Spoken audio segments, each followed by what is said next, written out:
New York City police officers arrested a 27-year-old al-Qaeda sympathizer who was plotting to bomb police patrol cars and also postal facilities, as well as targeted members of our armed forces returning from abroad.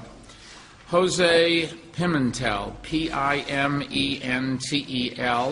of Washington Heights, which is in the northern end of Manhattan, faces terrorism-related charges. Over 2 years ago, the New York City Police Department became aware of a follower of the radical cleric Anwar al-Awlaki.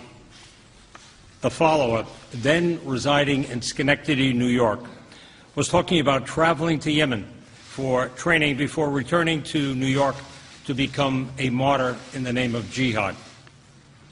That was Jose Pimentel, an unemployed native of the Dominican Republic and convert to Islam who lived most of his life in Manhattan.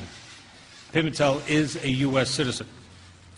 Before returning to Washington Heights last year, he lived in Schenectady for about 5 years, where he made even some of his like-minded friends nervous by his extremism.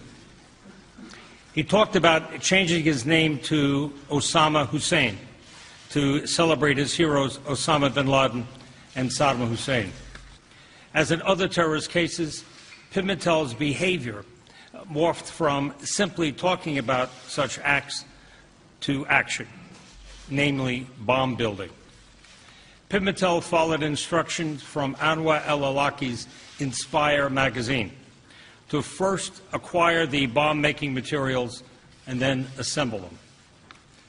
He relied on a particularly notorious article called How to Make a Bomb in the Kitchen of Your Mom.